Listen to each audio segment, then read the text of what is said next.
ప్రియమైనటువంటి విశ్వాసి, దేవుని అనుగ్రహము మారు మనసు పొందుటకు నిన్ను ప్రేరేపించున్నదని గ్రహింపు తలంపు నీవు కలిగి ఉన్నావా? దేవుని వాక్యం రోమపత్రిక 2వ అధ్యాయం 4వ వచనం చెప్తుంది. దేవుని అనుగ్రహము మారు మనసు పొందుటకు నిన్ను ప్రేరేపించున్నదని ఎరుగక అని ఉంటుంది. సో మారు మనసు అయితే పశ్చాత్తాపడడం, రిపెంట్ అవ్వడం, రిపెంటెన్స్. దీని గురించి కొంతసేపు మనం ఆలోచన చేస్తే ఈ పశ్చాత్తాపం లేదా మారు మనసు అనేది పశ్చాత్తాపడే ఆత్మలో నుంచి, పశ్చాత్తాప ఆత్మ నుంచి మనకి లభ్యమవుతుంది ఈ మారు మనసు. దేవుడు చాలాసార్లు తన ప్రజల మీద ఈ పశ్చాత్తాపపు ఆత్మను కుమ్మరిస్తాడు. Spirit of repentance. ఇది దేవుని యొక్క అనుగ్రహం. It's a gift. అది ఒక బహుమానము, వరం మాత్రమే కాదు, దేవుని యొక్క అభిషేకం, దేవుని ఆత్మాభిషేకంలోంచి వచ్చేది.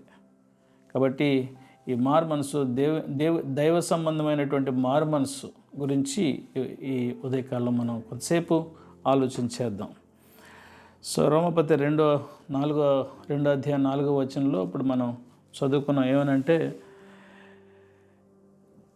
దేవుని అనుగ్రహము మారు మనసు పొందుటకు నిన్ను ప్రేరేపించుచున్నదని ఎరుగక ఆయన అనుగ్రహ ఐశ్వర్యమును, సహనమును, దీర్ఘశాంతమును తృణీకరింతువా. దేవుడు మార్పు చెందాలని నీ మీద తన ఆత్మను నిత్యము కృమ్మరిస్తూ ఉంటాడు.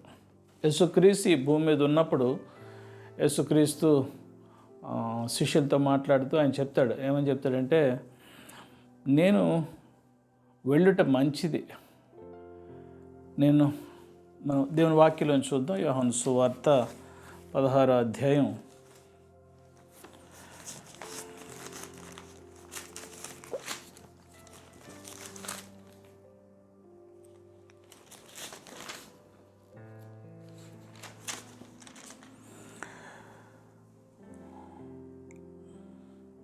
'అయితే నేను మీతో సత్యం చెప్పుచున్నాను, నేను వెళ్ళిపోవటం వలన మీకు ప్రయోజనకరము. నేను వెళ్ళని ఎడల ఆదరణకర్త మీ యొద్దకు రాడు.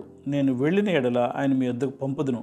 ఆయన వచ్చి పాపమును గురించి, నీతిని గురించి, తీర్పును గురించి లోకమును ఒప్పుకొని చేయను.' సో అని చెప్తూ, నేను మీతో చెప్పవలసిన ఇంకనూ అనేక సంగతులు కలవగానే ఇప్పుడు వాటిని మీరు సహింపలేరు. అయితే ఆయన అనగా సత్యస్వరూపైన ఆత్మ వచ్చినప్పుడు మిమ్మల్ని సర్వసత్యంలోనికి నడిపించును. ఆయన తనంతటి తానే ఏమీ బోధింపగా వేటి విన్ను వాటిని బోధించి సంభవింపో సంగతులను మీకు తెలియచేయను అని దేవుని వాక్యం చెప్తూ ఉంటుంది. సో పరిశుద్ధాత్మ దేవుడు నేను మొట్టమొదటిగా పాపాన్ని గురించి, నీతిని గురించి, తీర్పుని గురించి ఆయన ఒప్పింప చేస్తాడు. యేసుక్రీస్తు భూమి నుంచి వెళ్ళిపోయేటప్పుడు నేను వెళ్ళటం మీకు ప్రయోజనకరం అని చెప్తాడు. ఎందుకంటే సత్య స్వరూపైన ఆత్మ వచ్చి మిమ్మల్ని సర్వసత్యంలో నడిపిస్తాడు. సో ఈ పాపాన్ని గురించి, నీతిని గురించి, తీర్పు గురించి ఒప్పింపచేసే పరిశుద్ధాత్మ దేవుని యొక్క అభిషేకము, శక్తి నిత్యము మన మీద పనిచేయడానికి సో మనం ఈ దైవ సంబంధమైనటువంటి మారు మనసు, దైవ చిత్తానుసారమైన మారు మనసు. ఎందుకంటే చాలామంది వారు చేసినటువంటి అనేక అపరాధాల గురించి, తప్పుల గురించి బాధపడతారు, ఏడుస్తారు. ప్రభు సన్నిధిలో కొంతసేపు ఆ మారు మనసుని కాపాడుకోగలుగుతారు. కానీ అది దైవ చిత్తానుసారమైన దుఃఖం కాదు కనుక ఆ మారు మనసు రక్షణార్థమైన మారు మనసుగా స్థిరంగా ఉండదు. ఇది ప్రతిదినం మన జీవితంలో సంభవించేది. ఇది మన జీవితంలో ప్రతి దినం కూడా ఈ మారు మనసు లేదా పశ్చాత్తాపం మనకి నూతన మనస్సుని, దేవునాత్మ అనుగ్రహించే నూతన మనస్సుని కలిగి ఉండడానికి ప్రతిరోజు దీన్ని అనుభవించాలి. మనం నూతన ఆత్మాభిషేకం, పశ్చాత్తాప ఆత్మ మన మీద ప్రతి దినం, ప్రతి ఉదయకాలం దేవుని సన్నిధిలో ఆ నూతనమైన మారు మనసును, తాజా అభిషేకాన్ని పొంది ఈ మారు మనసులో నడవాల్సిన బాధ్యత మంది.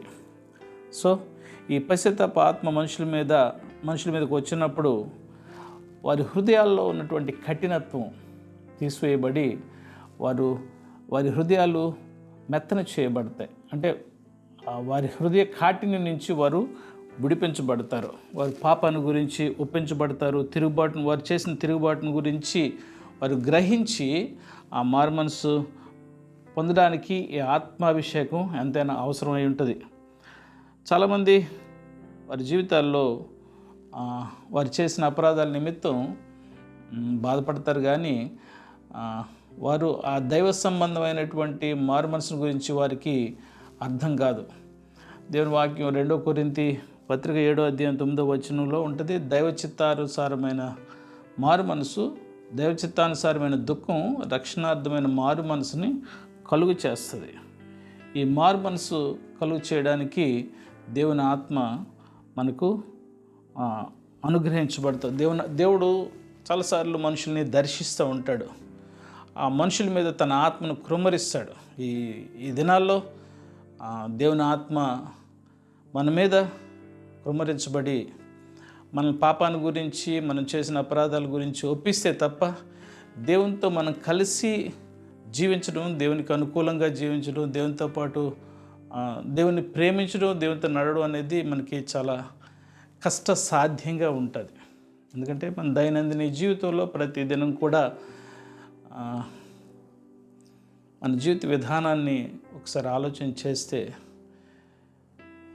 దేవునికి ఇష్టంగా జీవించడానికి చాలా కష్టంగా ఉంటుంది. ఏదో కొంతసేపు బైబిల్ చదువుతాం, ప్రార్థన చేసుకుంటాం, బాగా దేవునితో ఉండాలని, దేవుని ప్రేమించే దేవుడు అంటే ఇష్టం ఉంటుంది, దేవుని నడవాలి. కానీ ఆ దేవుని అందలి ఆ భయభక్తులు, ఆ పాపాన్ని గురించినటువంటి అవేర్నెస్ మన జీవితాల్లో అంతగా ఉండదు. కాబట్టి ఈ ఉదయకాలం ఈ మారు మనసు దైవ చిత్తానుసారమైన మారు మనసు గురించి మనకి ఆ గ్రహింపుదల కావాలంటే, ఈ దైవ చిత్తానుసారమైనటువంటి మారు మనసు మనం పొందడానికి దేవుని యొక్క ఆత్మాభిషేకమే, దేవుని యొక్క అభిషేకమే మూలమని, దేవుని యొక్క అభిషేకం మనకు కావాలని గ్రహించినట్లయితే ప్రభు సన్నిధిలో దానికోసం మనం ఆయన సన్నిధిలోకి వెళ్ళినప్పుడు, ప్రభువా నాకు లోతైన పశ్చాత్తాపాన్ని దయచేయండి, నూతనమైన మారు మనసును దయచేయండి, నా మారు మనసు స్థిరంగా ఉండేటట్లు నీ బలమైన ఆత్మ కార్యం నాలో జరిగించండి అని ప్రతిదినం కూడా ఆయన సన్నిధిలో ప్రార్థన చేయాల్సినటువంటి బాధ్యత మన మీద ఉంటుంది. ఈ మారు మనసు పొందినప్పుడు ఈ దేవుని ఆత్మ, ఈ మారు మనసు పొందడానికి కావాల్సిన దేవుని ఆత్మాభిషేకం మన మీదకి వచ్చినప్పుడు మన స్వచిత్తం, మన కఠిన హృదయం, నేను నా ఇష్టం అనేది దేవుని ఆత్మని దేవుని ఆత్మ అనేక విషయాలు మనం ప్రేరేపిస్తున్న దేవుని ఆత్మని మనం ఆటంకపరుస్తూ ఉంటాం, ఎదిరిస్తూ ఉంటాం. వీటన్నిటి నుంచి మనకు విడుదల కలుగుతుంది అన్నమాట. దాన్నే spirit of repentance, anointing with the spirit of repentance. అంటే దేవుని ఆత్మాభిషేకం, పశ్చాత్తాపపు ఆత్మని మీద కుమ్మరించబడ్డం. ఆత్మాభిషేకం మన జీవితంలో ప్రతిదినం కూడా మనకి కావాలి మారు మనసు పొందడానికి. చాలామంది ఈ మారు మనసు పొందడానికి దేవుడు మనకు కృప చూపిస్తూ ఉంటాడని గ్రహింపలేక పెద్దగా మన దైనందిన జీవితంలో ఈ క్రైస్తవ నడవడికలో ప్రార్థన అనే దాన్ని నిర్లక్ష్యపరుస్తూ ఉంటాం. ప్రార్థన గురించి పెద్దగా మనం పట్టించుకోం. కానీ నీవు దేవునితో సరైనటువంటి నడవడిక నడవాలి, దేవునితో సరిగా జీవించాలి అనుకున్నప్పుడు ఖచ్చితంగా ప్రతిదినం దేవుని దగ్గర నుంచి తాజా అయిన అభిషేకం కోసం, ఈ నూతనమైన మారు మనసు కోసం, పశ్చాత్తాపం కోసం, దేవునితో లోతైనటువంటి జీవిత విధానం కోసం నువ్వు ప్రార్థన చేయాలి.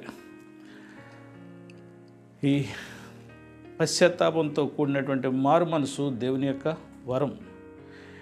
ఇది మనకి ఈ నూతన జన్మానుభవంతో మొదలవుతుంది. ఎప్పుడైతే మనం మారు మనసు పొంది యేసుక్రీస్తుని రక్షకుడిగా మనం అంగీకరించామో ఆ దినం నుంచి మనలో ఈ నూతనత్వం మొదలవుతుంది. మారు మనసు, నూతనమైన మారు మనసు ఇది జీవితకాలం కూడా కొనసాగాలి. ఒక్కరోజు మార్పు చెందే ఒక్కరోజు మారు మనసు కాదు, కొన్ని గంటలు, కొన్ని రోజులు కాదు, జీవితకాలం కూడా దేవునితో కలిసి జీవించడానికి, దేవునికి విధేయుడు అవడానికి, దేవునితో కలిసి నడవడానికి, దేవుని యొక్క మార్గాల్లో నమ్మకంగా ఉండడానికి ఈ మారు మనసు అనేది ప్రతిరోజు తాజాగా ప్రతిదినం కూడా ఈ దేవుని ఆత్మాభిషేకం నీకు అనుగ్రహించాలి, మారు మనసు అనుగ్రహించాలి, దేవునితో కలిసి నువ్వు నడవాలి. ఈ మారు మనసు పొందినప్పుడు దేవునికి మనకి మధ్య ఉన్నటువంటి భేదాలన్నీ కూడా మనుషులకి దేవునికి, దేవునితో మనకి మనుషులతో మనకి ఉన్నటువంటి భేదాభిప్రాయాలు అన్నిటి నుంచి మనం విడుదల పొంది సంతోషంతో మనుషులతో దేవునితో కలిసి మరలా నమ్మకంగా జీవించడానికి, ఎటువంటి భేదాభిప్రాయాలు లేకుండా జీవించడానికి అవకాశం ఉంటుంది. ఈ మారు మనసు దేవుని యొక్క శక్తి, అభిషేకం, అనుగ్రహం ప్రతిదినం మనకు కావాలి. దేవునిలో జీవించడానికి దేవుని దగ్గర నుంచి దైవ సంబంధమైనటువంటి మార్పు కోసం నీవు దీనికి ఖచ్చితంగా దైవ సంబంధమైన మార్పుని నీ జీవితంలో అనుభవించాలి. మనం తీసుకునే మనం మార్పు చెందుతాం. కొన్ని విషయాల్లో మనం ఏదైనా ఈవేళ చేయను అని అనుకుంటే రేపు చేద్దామని అనుకుని మారు మనసు కొన్నిసార్లు మనకి తల్లిదండ్రులు ఏదైనా చెప్పినప్పుడు చేస్తాము, చేయమని చెప్పి మరలా చేస్తాము, కొన్నిసార్లు చేస్తాం, కొన్నిసార్లు చెయ్యం. ఇట్లాంటి మారు మనసు కాదు. దేవునితో కలిసి జీవించడానికి స్థిరమైనటువంటి మారు మనసు. దీనికి మనకు కావాల్సింది ఒకటే, దేవుడి దగ్గర నుంచి మనకు కావాల్సింది ఏంటంటే మనం దేవునికి విరోధంగా తప్పు చేశాము అనే గ్రహింపు కావాలి. ఈ గ్రహింపులోని తీసుకురావడమే దేవుని యొక్క ఉద్దేశం. దేవునికి విరోధంగా, మనుషులకు విరోధంగా మనం చేసినటువంటి తప్పులు, అపరాధాలని గ్రహింపులోనికి దేవుని ఆత్మ తీసుకుని వచ్చి పశ్చాత్తాపడి వారితో మరలా తిరిగి సమాధాన పడడానికి దేవుని యొక్క ఆత్మాభిషేకం, దేవుని ఆత్మ మనల్ని దాంట్లో నడిపిస్తూ ఉంటాడు. మన జీవితంలో ఉన్నటువంటి గిల్ట్ అంటే నేరారోపణ మనసు, దోషారోపణ చేసే మనస్సాక్షి, అపరాధ భావం, ఇవన్నీ పోవడానికి ఒకే ఒక మార్గం మారు మనసు. సో ఈ మారు మనసు పొందడానికి దేవుని దగ్గరికి వెళ్ళి దేవునికి విరోధంగా చేసినటువంటి తప్పును దేవునికి, మనుషులకు విరోధంగా మనుషులకు విరోధంగా చేసిన తప్పుని మనుషులు ఎదుట హానెస్ట్ కన్ఫెషన్, నిజాయితీతో కూడినటువంటి ఒప్పుకోలు, యథార్థమైన ఒప్పుకోలు, వారి దగ్గరికి వెళ్ళి వాళ్ళతో మరలా తిరిగి రికన్సిలేషన్లోనికి వస్తే, సమాధాన పరిస్థితుల్లోకి వస్తే నీ మారు మనసు నిజమైన మారు మనసు. సో ఒకవేళ దేవుని ఆత్మ దీనికోసం నీకు ప్రేరణ ఇవ్వలేదనుకో, దేవుని ఆత్మ నేను నూతన పరచలేదనుకో, నీకు మారు మనసును అనుగ్రహించలేదనుకో దేవుని ఆత్మ, నువ్వు చేసేది కొంతవరకు నిలబడుతుంది కానీ దానివల్ల ఫలితం చాలా తక్కువగా ఉంటుంది. కాబట్టి దైవ చిత్తానుసారమైన దుఃఖానికి ఎగ్జాంపుల్ దావీదు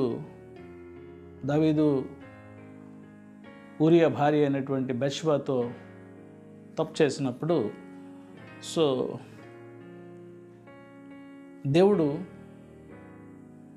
గ్రహింపు లేనటువంటి దావీదుకి యోనాతాన్ అనే ప్రవక్త ద్వారా ఆ గ్రహింపుదల కలుగు చేయడానికి యోనాతాన్ పంపించాడు. సో దావీదు చేసినటువంటి తప్పు, దావీదుకి గ్రహింపు లేదు. తను చేసినటువంటి అపరాధాల్లో దేవుడికి చేసినటువంటి తప్పు దేవుడికి ఇష్టం అవ్వాల. చాలామంది ఈ బైబిల్ చదివినప్పుడు వాళ్ళు అనుకుంటారు ఊరియా భార్యతో విచార సంబంధమైనటువంటి శరీర సంబంధం ఆ యొక్క పాపం గురించి అనుకుంటారు. కాదు, ఈ బెత్షెబా యొక్క భర్త యూరియాని తీసుకుని వెళ్ళి తను చనిపోవడానికి కారణమవుతాడు. అది దేవునికి ఇష్టం అవ్వదు. అయినప్పటికీ దావీదుకి దాని గురించిన గ్రహింపు ఉండదు. యోనాతాను ప్రవక్త వచ్చి దాని గురించి చెప్పినప్పుడు దాన్ని గ్రహించి పశ్చాత్తాపడి అనేకమైనటువంటి మాటలతో దేవుని దగ్గర తన తప్పుని ఒప్పుకుంటాడు. సో ఈ ఒప్పుకోలు కూడా, ఈ కన్ఫెషన్, తను చేసిన అపరాధం, తను చేసిన తప్పు దేవుని ఎదుట ఒప్పుకోవడం కూడా నిజాయితీతో కూడినటువంటి మార్పు కావాలి నా జీవితంలో, నాకు మార్పు అవసరం, నేను చేసిన తప్పు అన్న గ్రహింపుతో తను మాట్లాడే ప్రతి మాట కూడా, దావీదు చెప్పే ప్రతి మాట కూడా మనకి స్పష్టంగా అర్థమవుతుంది. ఎందుకనంటే తను చేసినటువంటి తప్పును కొంతకాలం మాత్రమే ఆ దాన్ని ఎవరికి తెలియకుండా దాచగలిగాడు. కానీ ప్రవక్త వచ్చి దాన్ని తెలియచేసేటప్పుడు యథార్థంగానే తాను చేసిన తప్పుని ఒప్పుకొని, గ్రహించి ఒప్పుకొని, ఆ చేసిన తప్పు చేసిన వాడు నేనే అని కన్ఫెస్ చేశాడు. అంతేకాదు దేవుని సన్నిధిలోనికి వెళ్ళి దేవుని సన్నిధిలో 51వ దావీదు కీర్తనలో అనేకమైన మాటల ద్వారా తను చేసినటువంటి అపరాధాన్ని దేవుని ఎదురు పశ్చాత్తాపంతో ఒప్పుకుంటాడు. సో నీవు చేసిన తప్పులు, అఫెన్సెస్ అగైనెస్ట్ టు గాడ్, ఒప్పుకోనంత వరకు దేవునికి నీకు మధ్య ఒక అడ్డు గోడ ఎప్పుడు ఉంటూనే ఉంటుంది. యెషయా గ్రంథం 59వ అధ్యాయంలో మాటలుంటాయి. రక్షింపనేరకుండానట్లు యెహోవా హస్తం కురుచ కాలేదు, విననేరకుండానట్లు దేవుని చెవులు మందం కాలేదు. మీ అపరాధాలు, మీ దోషాలు నీకు నాకు మధ్యగా ఆటంకంగా ఉన్నాయని దేవుని వాక్యం తెలియజేస్తూ ఉంటుంది. సో మనం చేసినటువంటి అపరాధాలు, తప్పులు, తిరుగుబాటు ఇవన్నీ కూడా దేవునితో మన సంబంధ బాంధవ్యాలని ఎప్పుడు అడ్డుకుంటూ ఉంటాయి.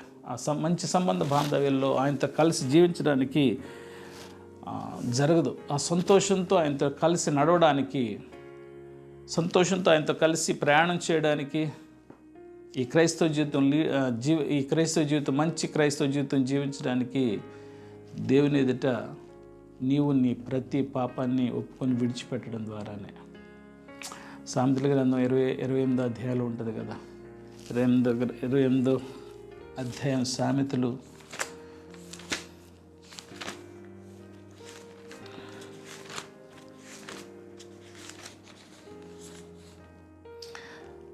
అతిక్రమం దాచిపెట్టువాడు వర్ధిల్లడు, వాటిని ఒప్పుకొని విడిచిపెట్టువాడు కనికరం పొందును.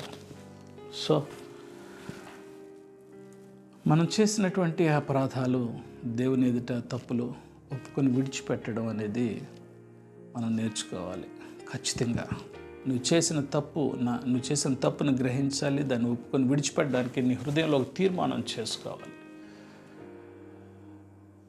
చాలామంది తప్పును ఒప్పుకుంటారు, కానీ దాన్ని విడిచిపెట్టడం అనేది వాళ్ళకి కష్టంగా ఉంటుంది. దేవుడు దానికోసం ఒప్పింప చేయాలి.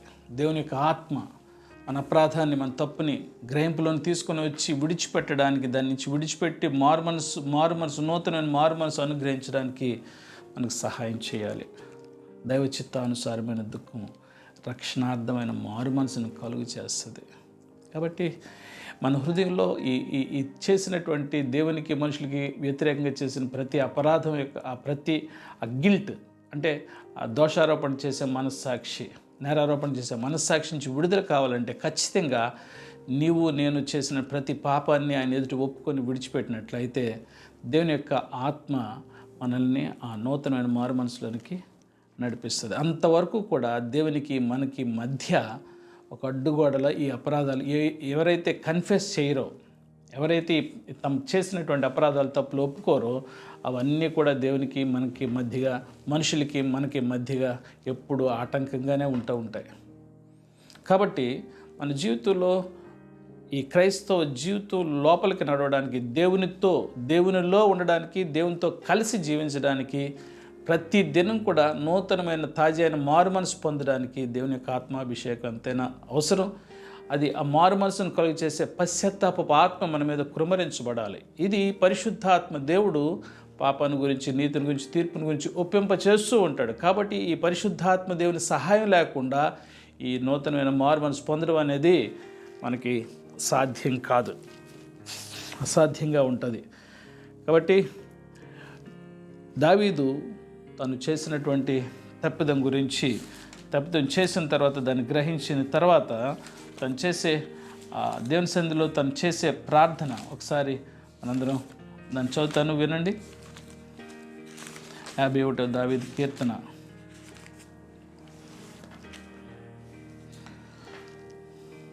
3వ వచనం నుంచి, నా అతిక్రమలు నాకు తెలిసే ఉన్నవి, నా పాపం ఎల్లప్పుడూ నా ఎదుట ఉన్నది. నీకే విరోధముగా నేను పాపము చేసి ఉన్నాను, నీ దృష్టి ఎదుట నేను చెడుతనం చేసి ఉన్నాను. కావున ఆజ్ఞ ఇచ్చినప్పుడు నీవు నీతిమంతుడుగా అగుపడదువు, తీర్పు తీర్చినప్పుడు నిర్మలుడుగా అగుపడదువు. నేను పాపంలో పుట్టినవాడను, పాపంలోనే నా తల్లి నన్ను గర్భము ధరించెను. నీవు అంతరంగంలో సత్యం కోరుచున్నావు, ఆంతర్యములో నాకు జ్ఞానం తెలియచేసదు. నేను పవిత్రుడగినట్లు హిస్సోపుతో నా పాపం పరిహరింపుము, హిమము కంటే నేను తెల్లగా ఉన్నట్లు నీవు నన్ను కడుగుము. ఉత్సాహ సంతోషములు నాకు వినిపింపుము, అప్పుడు నీ విరిచిన ఎముకలు హర్షించును. నా పాపములకు విముఖుడు కమ్ము, నా దోషములన్నింటినీ తుడిచివేయము. దేవా, నా యందు శుద్ధ హృదయం కలుగు చేయి, నా అంతరంగంలో స్థిరమైన మనసును నూతనంగా పుట్టించు. నీ సన్నిధిలోంచి నన్ను త్రోసివేయకు, నీ పరిశుద్ధాత్మ నా ఎదురు నుండి తీసివేయకు. నీ రక్షణానందము నాకు మరలా పుట్టించు. సో దేవునితో ఈ సంతోషమైన జీవిత నడవడికలోనికి మళ్ళీ రావడానికి repentance is the most important thing. పశ్చాత్తాపంతో కూడిన మారు మనస్సు మళ్ళీ దేవునితో నిన్ను సమాధానంలోనికి నడిపిస్తుంది. అలాగే యోసేపు అన్నదమ్ములు 22 సంవత్సరాలు, దగ్గర 22 సంవత్సరాలు వాళ్ళ గిల్ట్, వాళ్ళు అలాగే దాన్ని మోస్తూనే వెళ్ళారు. ఎందుకంటే యోసేపును